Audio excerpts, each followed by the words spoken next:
ಈಗ ಮದ್ವೆ ಮಾಡ್ತಾರೆ ನೋಡ್ರಿ ಹಳ್ಳ್ಯಾಗ. ಏನು ಮದ್ವೆ ಮಾಡ್ತಾರ, ಆ ಊರು ಶ್ರೀಮಂತನ ಮದುವೆ ಇತ್ತಂದ್ರೆ ಏನು ಮದ್ವೆ ಶುರು ಮಾಡಿದ್ನಂದ್ರೆ ಒಂದು 8-10 ಮಂದಿ ಊರನವ್ರು ರೆಡಿನೇ ಇರ್ತಾರೆ. ಅವ್ರು ಏನು ಸೌಕರ್ಯ, ಇಂಥ ಮದುವೆ ಹಿಂದೂ ಮಾಡಿಲ್ಲ ಮುಂದೆ ಮಾಡಿಲ್ಲ, ಏನು ಪೆಂಡಲ, ಏನು ಊಟ, ಇಂಥ ಮದುವೆ ಎಲ್ಲರೇ ಆಗ್ಯಾವನು. ಅವ ಸೌಕರ್ಯ ಅಂದ ಹಿಂಗಾದ್ರೆ ಇಲ್ಲ ಇನ್ನೂ ಮಾಡಂತಡಿ, ಇದ್ದ ಮನೆ ಮೇಲೆ ಲೋನ್ ಆಗ್ತದ. ಈ ಟೈಪ್ ಯಾರು ಮಾಡಿಲ್ರಿ. ಅವರು ಒಂದು 15 ದಿವಸ ಮನೆಗೆ ಊಟಕ್ಕೆ ಹೋಗಲ್ಲ. ಅವರು ಬೆಳಿಗ್ಗೆ ನಾಷ್ಟ ಇಲ್ಲೇ, ಮಧ್ಯಾಹ್ನ ಊಟ ಇಲ್ಲೇ, ರಾತ್ರಿ ಊಟ ಇಲ್ಲೇ.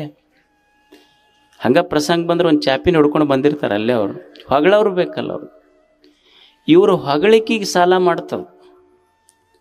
ಸಾಲ ಮಾಡಿ ಮಗನ ಮದುವೆ ಆತು.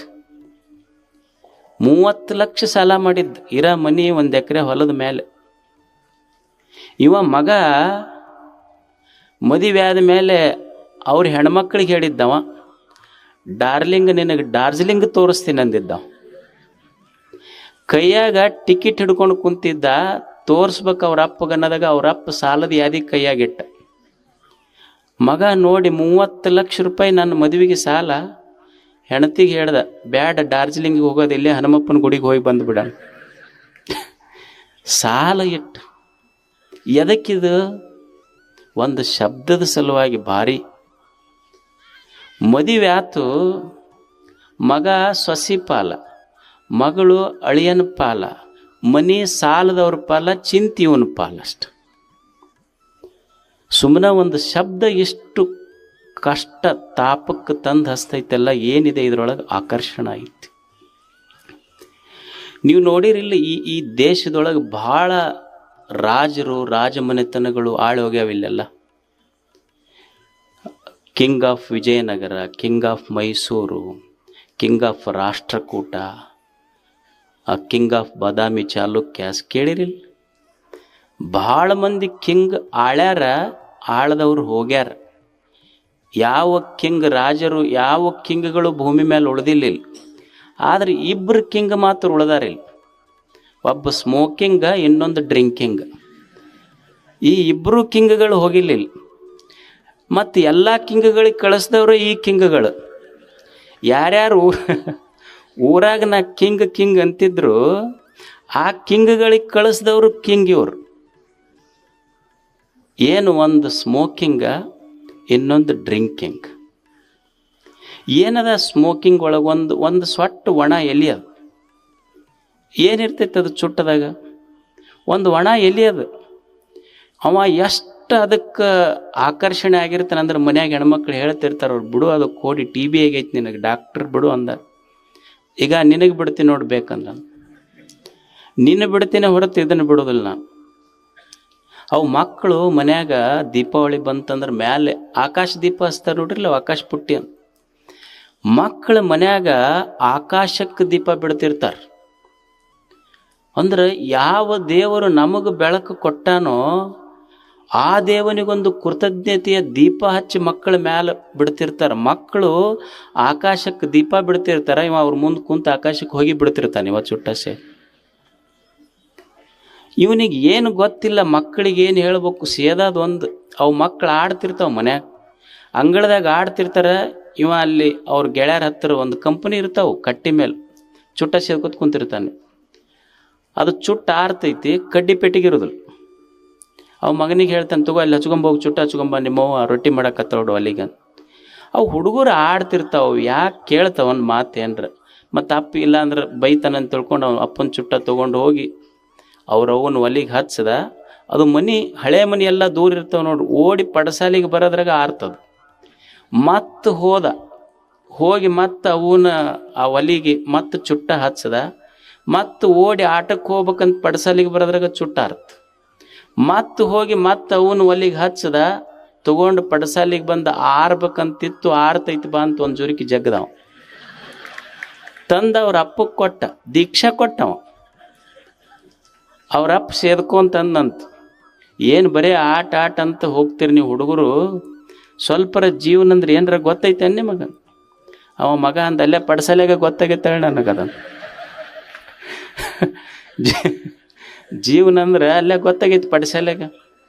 ಒಂದ ಜುರ್ಕೆಗ ಜೀವನ ಗೊತ್ತಾಗೈತಿ ನನಗೆ. ಏನು ಮಕ್ಕಳಿಗೆ ನಾವು ಏನು ಕಲಿಸ್ಬೇಕು, ಏನು ಕಲಿಸಬಾರ್ದು. ನೀನು ಚುಟ್ಟ ಸಿಗರೇಟ್ ಸೇದಿ ಮಕ್ಕಳಿಗೆ ಇದನ್ನು ಮಾಡಬೇಡ್ರಿ ಅಂತ you don't have any right to tell them. ನೀನು ಇದನ್ನು ಮಾಡಿ ನಿನ್ನ ಮಕ್ಕಳಿಗೆ ಇದನ್ನು ಮಾಡಬೇಡ್ರೋ, ಜೀವನ ಚಲೋ ಇಲ್ಲ ಅಂದ್ರೆ ಕೇಳ್ತಾರನ ಅವ್ರು ಏನಾರ? ಸ್ಮೋಕಿಂಗ್ ಇದು, ಇನ್ನೊಂದು ಡ್ರಿಂಕಿಂಗ್ ಇದು. ಎಷ್ಟು ಮಗ ಅಪ್ಪಗ ಸಣ್ಣ ಮಗ ಬಿದ್ದು ಬೇಡ್ಕೊಂತೈತಿ, ಅಪ್ಪ ಕುಡಿಯೋದು ಬಿಡುವೋ, ಎಷ್ಟು ಆರೋಗ್ಯ ಹಾಳು ಮಾಡ್ಕೊಂಡು ಓಣ್ಯಾಗೆಲ್ಲ ನನಗೇನಂತಾರ ಅಂದ್ರೆ ಕುಡುಕನ ಮಗ ಅಂತ ಚುಚ್ಚಿ ಮಾತಾಡ್ತಾರಪ್ಪಾಜಿ, ಕುಡಿಬೇಡ ಅಂತ. ಮಗ ಎಷ್ಟು ಸಲ ಅಪ್ಪನ ಬಿದ್ದು ಕೇಳಿಲ್ಲ. ಈಟದಿ ನನಗೆ ಹೇಳ್ತೀಯನಂತಿರ್ತ. ಅಲ್ಲ, ಮಗು ಈಟ ಇರ್ಬೋದು, ಚಿಮಣಿ ದೀಪ ಇಷ್ಟ ಇರ್ತೈತಿ, ಆದ್ರೆ ಬೆಳಕು ಭಾಳ ಇರ್ತೈತಿ. ಮಕ್ಕಳು ಈಟ ಇದ್ರು ಮಕ್ಕಳ ಮಾತು ಬೆಳಕಿದ್ದಂಗೆ ಕೇಳಬೇಕಾಗ್ತೈತಿ ಮನುಷ್ಯ. ಮಕ್ಕಳು ಎಷ್ಟು ಸಲ ಹೇಳಿಲ್ಲೇನು, ಅಪ್ಪಾಜಿ ಕುಡಿಬೇಡ ಅಂತ ಎಷ್ಟು ಸಲ ಹೇಳ್ಯಾರ ಮಕ್ಕಳು, ಬಿಟ್ಟಾನೇನಪ್ಪ? ಹೆಂಡತಿ ಆದವಳು ಎಷ್ಟು ಸಲ ನಮ್ಮ ಅಕ್ಕ ನಮ್ಮ ತಂಗಿ ಅವ್ರ ಯಜಮಾನ್ರು ಹೆಂಗೆ ಮನೆ ಕಟ್ಟಿ ಸಂಸಾರ ಕಟ್ಟಿ ದೊಡ್ಡದು ಮಾಡ್ಯಾರ, ನನ್ನನ್ನು ನಗವ್ರ ಮುಂದೆ ನಗ್ಗೇಡಿ ಮಾಡಿ ಅನ್ನೋದಿಲ್ಲ. ಈ ಶಬ್ದ ಕೇಳಿರೇ ಇಲ್ಲ ನೀವು? ನಗವ್ರ ಮುಂದೆ ನಗಿಗೇಡಿ ಮಾಡಿ ನೀ ನನಗೆ ಶರಗೊಡ್ಡಿ ಬೇಡಿದ್ದಾಯ್ತು, ಉಡಿ ಒಡ್ಡಿ ಬೇಡಿದ್ದಾಯ್ತು, ಬಿಟ್ಟಾನೇನಿತ್ತ ಹೇಳಿ. ಒಂದು ಹುಡುಗಿತ್ತು, ಒಂದು 6-7ನೇ ಕ್ಲಾಸ್ ಓದ್ತಿತ್ತು. ಅಪ್ಪ ತೀರ್ಕೊಂಡಿದ್ದ. ಅವ್ವ ಆಕಿಗೂ ಸಹಿತ ಅಪ್ಪನಿಂದ ಏನೋ ಒಂದು ಜಡ್ಡು ಬಂದಿತ್ತು, ಆಕಿ ಜಡ್ಡಿಗೆ ಬಿದ್ದಿದ್ಲು.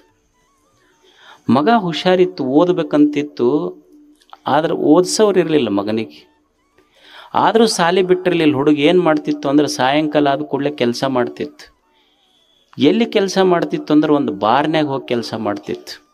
6-7ನೇ ಕ್ಲಾಸ್ ಓದು ಹುಡುಗ ಅದು ಮಾಡಿ ತನ್ನ ಸಾಲಿ ಬಟ್ಟಿ ಪುಸ್ತಕ ಮಾಡ್ಕೊತಿತ್ತು. ಅವುಗೊಂದಿಷ್ಟು ಔಷಧ ಕೊಡಿಸ್ತಿತ್ತು. ಅವ್ರು ಬಂದವರೆಲ್ಲ ಅವು ಕುಡ್ದು ಬಾಟ್ಲಿ ಇಡ್ತಿದ್ರು. ಆ ಮಗು ಅವ್ರ ಎಂಜಲ್ ಬಾಟ್ಲಿ ತೊಗೊಂಡು ಹೋಗೋ ಇಡ್ತಿತ್ತು. ಅವ್ರಿಗೆ ಏನು ಬೇಕು ತಂದು ಕೊಡ್ತಿತ್ತು. ಒಬ್ಬ ಸುಶಿಕ್ಷಿತ ವ್ಯಕ್ತಿ ಬಂದ. ಅವನು ಕುಡಿಯವನ ಅಂದ್ರೆ ಎಜುಕೇಟೆಡ್ ಡ್ರಿಂಕರ್ಸ್ ಅಷ್ಟ ನಾ ಹೇಳೋದು. ಕುಡಿಯೋರಲ್ಲಂತಲ್ಲ, ಎಜುಕೇಟೆಡ್ ಡ್ರಿಂಕರ್ಸ್. ಇವು ಎಂಥದ್ದು ಬೇಕಂತ ಕುಡಿತಿರ್ತಾವ ಅವು ಸ್ವಲ್ಪ. ಆ ಹುಡುಗ ಸಪ್ಲೈ ಮಾಡ್ತಿತ್ತು. ತಂದು ಬಾಟ್ಲಿ ಅದೇನೋ ಗ್ಲಾಸ್ ಇಟ್ಟ. ಅವ ಬಂದ. ಹುಡುಗನ ಮುಖ ನೋಡಿ ಇಷ್ಟು ಮುಗ್ದಿತ್ತಲ್ಲ. ಆ ಮಗುವಿಗೊಂದು ಮಾತಂದ, ಏನಪ್ಪ ತಮ್ಮ ಮಗ, ನಿಮ್ಮಂಥ ಸಣ್ಣ ಹುಡುಗರು ಈ ಬಾರ್ನೊಳಗೆ ಕೆಲಸ ಮಾಡಬಾರ್ದಪ್ಪ ಅಂದ. ಅವಾಗ ಹುಡುಗೊಂದು ಚಲೋ ಮಾತು ಹೇಳ್ತು, ನೋಡ್ರಿ ಸಾಹೇಬ್ರ, ನಿಮ್ಮಂಥ ಅಪ್ಪಗಳು ಇಲ್ಲಿಗೆ ಬರೋದು ಬಿಟ್ಟಿದ್ರೆ ನಮ್ಮಂಥ ಮಕ್ಕಳಲ್ಲಿ ಕೆಲಸ ಮಾಡೋ ಪರಿಸ್ಥಿತಿ ಬರ್ತಿರ್ತೀನಿ. ನಿಮ್ಮಂಥ ಅಪ್ಪಗಳು ಇಲ್ಲಿಗೆ ಬರೋದೇ ಬಿಟ್ಟಿದ್ರೆ ಅಂದ್ರೆ ನಮ್ಮಂಥ ಮಕ್ಕಳಲ್ಲಿ ಕೆಲಸ ಮಾಡುವ ಪ್ರಮೇಯ ಬರ್ತಿರ್ಲಿಲ್ಲ. ಯಾರು ಬಿಟ್ಟಾರೇನು, ಪರಿಸ್ಥಿತಿಗಳು ಹಂಗೆ ತಂದಾವಲ್ಲ. ಅಂದ್ರೆ ಸೆಳೆತ ಇರ್ತೈತೆ ಅಷ್ಟ. ಅದನ್ನು ಹೇಳೋದು ನಾಲಿಗೆಯ ರುಚಿಯ ಆಕರ್ಷಣೆ ಅಷ್ಟು ಅದ್ಭುತ ಐತಿ. ಏನು ಮಾಡಿದ್ರೂ ಬಿಡುವುದಿಲ್ಲ ಅವರು. ನೀವೇನು ಅವ್ರ ಗುರುಗಳ ಹತ್ರ ಬಂದು ಪಾದ ಬಿಡಿಸ್ತಾರ. ಅವ 40 ವರ್ಷ ಕುಡ್ದಿರ್ತಾನೆ. ಪಾದ ಬಡಿ ಅಜ್ಜರ ಪಾದ ಬಡಿ ಅಂತಿರ್ತಾರೆ. ಅವ ಬಡ್ದಂಗೆ ಮಾಡ್ತಾನೆ, ಅಷ್ಟ ಬಡಿಯೋದಿಲ್ಲ ಅವ 40 ವರ್ಷ ಕುಡ್ದವನಿಗೆ ಒಂದು ದಿವಸದಾಗ ಬಿಡು ಅಂದ್ರೆ ಬಿಡ್ತಾನೆ. ಅವ್ರನ್ನ ಕುಡಿಸಿ ಹೋಗ್ಕಾನಟ. ಏನು ಸೆಳೆತಿರ್ತೈತೆ ಅಷ್ಟ ಅದ್ರದ್ದು. ಒಬ್ಬ ಹೆಣ್ಮಗಳು ಅದು ಗಂಡು ಭಾಳ ಕುಡಿತಿತ್ತು. ಎಲ್ಲ ಹೊಲ ಮನಿ ಬಂಗಾರ ಎಲ್ಲ ಮಾರಿತ್ತು. ಎಲ್ಲ ಮಾರಿ ಎಲ್ಲ ಮುಗ್ದಿತ್ತು. ಒಂದು ದಿವಸ ಭಸ್ಮ ಹಚ್ಕೊಂಡಿಕ್ಕಿ ನೀರು ತರಕ್ಕೆ ಹೋಗಿದ್ಲಿ. ಗಪ್ಪನ ಮನೆ ಮುಂದೆ ಭಸ್ಮ ಹಚ್ಕೊಂಡು ಸಾಯಂಕಾಲ ಕುಂತ, ಇದು ಹಿಂಗ್ಯಾಕಾಗೈತೆ ಅಂದ್ಲಿದ್ದು. ಒಂದು ದಿವ್ಸರ ಇದನ್ನು ಹಿಂಗೆ ನೋಡಿದ್ದಿಲ್ಲ ನಾನು, ಇದು ಎಷ್ಟು ಬದಲಾಗೈತಲ್ಲ ಅಂದು. ಅವ ಏನಂದು, ನಾ ಇಂದು ಕುಡಿಯೋದು ಬಿಡ್ತೀನಿ ಅಂದು. ಖುಷಿ ಆಗ್ತದಕ್ಕೆ. ಈಗ ನಾ ಹಂಗೆ ಹೇಳೋದಿಲ್ಲ, ನಿನ್ನ ಪಾದ ಹಿಡಿದು ಹೇಳ್ತೀನಿ ಅಂದು. ಪಾದ ಹಿಡ್ಕೊಂಡು ಖುಷಿ ಆಗ್ತದಕ್ಕೆ. ಸಂತೋಷದೊಳಗೆ ಅದು ಮತ್ತೆ ನೀರು ತರಕ್ಕೆ ಹೋತು. ಇವ ಹೊರಗೆ ಹೋದ. ಬಂದು ನೋಡ್ತಾಳೆ, ಅಳಕ್ಕೆ ಶುರು ಮಾಡಿದ್ಲಕ್ಕಿ ಮನೆಗೆ ಬಂದು. ಅವು ಹಾಡಾಡ್ಕೊಂಡು ಅಳದಕ್ಕೆ ಮಗ್ಗಲ ಮನೆ ಮುದುಕಿತ್ತು. ಬಂತು, ಯಾಕೆ ಅಳತ್ತೀನಿ? ಇಲ್ಲ, ನಾನು ಗಂಡು ಕುಡಿಯೋದು ಬಿಡ್ತೀನಿ ಅಂದ ನಾನು. ಅಲ್ಲ, ಬಿಡ್ತೀನಿ ಅಂದ್ರೆ ಚಲೋ ಆತಲ್ಲ, ಅಳತ್ತೆ ಯಾಕ? ಇಲ್ಲ, ನಾನು ಕುಡಿಯೋದು ಬಿಡ್ತೀನಿ ಅಂದು ನನ್ನ ಪಾದ ಹಿಡ್ಕೊಂಡ ನಾವು. ಅಲ್ಲ ಕೋಡಿ ದಿವಸ ನೀ ಮಾಡ್ತಿದ್ದಿ, ಇವತ್ತೊಂದು ದಿವಸ ಅವ ಬಿಡ್ತಾನಂತ ನಿನ್ನ ಪಾದ ಹಿಡ್ಕೊಂಡ್ರೆ ಅಳೋದು ಯಾಕೆ ಅದಕ್ಕೆ? ಇಲ್ಲ ಕುಡಿಯೋದು ಬಿಡ್ತೀನಂತ ನನ್ನ ಪಾದ ಹಿಡ್ಕೊಂಡಾನ. ಅಲ್ಲ ಕುಡಿಯೋದು ಬಿಡ್ತೀನಂತ ಪಾದ ಹಿಡ್ಕೊಂಡ್ರೆ ತಪ್ಪೇನೈತಿ? ಅಳತಿ ಯಾಕ? ಇಲ್ಲ ಕುಡಿಯೋದು ಬಿಡ್ತೀನಂತ ನನ್ನ ಪಾದ ಹಿಡ್ಕೊಂಡು ಕಾಲಾಗಿನ ಬೆಳ್ಳಿ ಚೈನ ತೊಗೊಂಡು ಹೋಗೈತದ.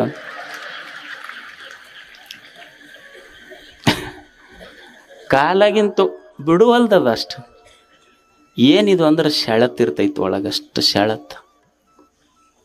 ಅದಕ್ಕೆ ಈ ಇಂದ್ರಿಯಗಳು ಏನದಾವಲ್ಲ, ಅದು ಕಣ್ಣೇ ಇರಲಿ, ಕಿವಿನೇ ಇರಲಿ, ನಾಲ್ಗೆನೇ ಇರಲಿ, ಈ ಜಗತ್ತಿನೊಳಗೆ ಇದನ್ನು ಯಾರು ಕಣ್ಣ ನೋಡಿ ನೋಡಿ ಚಸ್ಮಾ ಬಂದರೂ ನೋಡೋದು ಮುಗಿತಂತ ಅನಿಸಿಲ್ಲ ಕಣ್ಣಿಗೆ. ಕಿವಿ ಕೇಳಿ ಕೇಳಿ ಮಷನ್ ಬಂದರೂ ಕೇಳಬಾರ್ದಂತ ಅನಿಸಿಲ್ಲ ಅದಕ್ಕೆ. ತಿಂದು ಹಲ್ಲು ಬಿದ್ದರೂ ಸಹಿತ ಹಲ್ಲು ಸಟ್ಟು ಹಾಕ್ಕೊಂಡು ತಿಂದ್ವೇ ಹೊರತು ತಿನ್ನಬಾರ್ದಂತ ಮುಗುದಿಲ್ಲ ಅದಕ್ಕೆ. ಅಂದ್ರೆ ಈ ಜಗತ್ತಿನೊಳಗೆ ಇಂದ್ರಿಯ ಮತ್ತು ವಿಷಯಗಳನ್ನು ಅನುಭವಿಸಿ ಮುಗಿಸ್ತೀನಿ ಅನ್ನೋರು ಯಾರೂ ಇಲ್ಲ. ಇಲ್ಲಷ್ಟು ಅನುಭವಿಸಿ ಮುಗಿಸ್ಲಿಕ್ಕಾಗೋದಿಲ್ಲ. ಮತ್ತು ಅನುಭವಿಸಬಾರ್ದಂದ್ರೆ ಹಂಗ ಬಿಟ್ಟರೆ, ಇಂದ್ರಿಯಗಳನ್ನು ಬಳಸಬಾರ್ದಂದ್ರೆ ಇಟ್ಟರು ಕೆಡ್ತಾವ. ಇಟ್ಟರು ಕೆಡ್ತಾವ, ಹಂಗ ಬಿಟ್ಟರೆ ನಿನ್ನ ಕೆಡಿಸ್ತಾವ. ಇದು ಮಜಾ ಐತಿದು. ಇಟ್ರ ಏನು ಬಳಸದ ಬೇಡಪ್ಪ ಅಂತಂದ್ರೆ ಇಟ್ಟರು ಕೆಡ್ತಾವ. ಬಳಸೋದು ಬೇಡ ಅಂತ ಬಿಟ್ಟು ಅಂದ್ರೆ ಬಿಟ್ಟರೆ ನಿನ್ನ ಕೆಡಿಸ್ತಾವ. ಅದಕ್ಕೆ ಹಿಂಗೆ ಇದಕ್ಕೊಂದು ಹದವರಿತು ಬಳಸುವ ಕಲಾ ಐತಲ್ಲ, ಈ ಹದವರಿತು ಬಳಸುವ ಕಲಕ್ಕ ಪತಂಜಲ ಮಹರ್ಷಿಗಳು ಬ್ರಹ್ಮಚರ್ಯ ಅಂತ ಹೆಸರು ಕೊಟ್ಟರು. ಬ್ರಹ್ಮಚರ್ಯ ಇದರ ಅರ್ಥ, ಬ್ರಹ್ಮ ಅಂದ್ರೆ ದೇವರು, ಬ್ರಹ್ಮ ಅಂದ್ರೆ ಸುಖ, ಬ್ರಹ್ಮ ಅಂದ್ರೆ ಆನಂದ, ಚರ್ಯ ಅಂದ್ರೆ ನಡೆಯುವುದು, ಹೆಜ್ಜೆ ಹಾಕುವುದು. ಯಾರಿಗೆ ಆನಂದ ಬೇಕು, ಆನಂದ ಬೇಕನ್ನೋರು ಈ ಸಣ್ಣ ಸಣ್ಣ ವಿಷಯಗಳು ಎಳಿಸಿ ದುಃಖಕ್ಕೀಡು ಮಾಡ್ತಾವಲ್ಲ, ಅವುಗಳಿಂದ ದೂರಾಗಿ ಆನಂದದ ಕಡೆ ಹೆಜ್ಜೆ ಹಾಕುವ ಪ್ರತಿಯೊಬ್ಬರು ಬ್ರಹ್ಮಚಾರಿಗಳೇ. ಅವರಿಗೆಲ್ಲರಿಗೆ ಬ್ರಹ್ಮಚಾರಿಗಳಂತಾರೆ. ಬ್ರಹ್ಮಚರ್ಯ ಇದರ ಅರ್ಥ ಮೀಸಲು ಮಾಡುವುದು. ಮೀಸಲು ಅನ್ನೋದಿಲ್ಲ, ನೀವು ಶಬ್ದ ಬಳಸಿರಿಲ್ಲ, ಮೀಸಲಂತ ಬಳಸ್ತಾರಲ್ಲ. ಬ್ರಹ್ಮಚರ್ಯ ಇದರ ಅರ್ಥ ಮೀಸಲು ಅಂತ ಅರ್ಥ. ನಾವೇನು ತಿಳ್ಕೊಂಡಿವಿ, ಬ್ರಹ್ಮಚರ್ಯ ಅಂದ ಕೂಡಲೇ ಮದುವೆ ಮಾಡ್ಕೊಳ್ಳಾರ್ದಂಗೆ ಇರೋದಂತ ಅಷ್ಟ ತಿಳ್ಕೊಂಡಿವಿ. ಅದು ಅಲ್ಲಂತನೂ ಅಲ್ಲ. ಬ್ರಹ್ಮಚರ್ಯ ಇದರ ಅರ್ಥ ಮೀಸಲು ಮಾಡೋದು.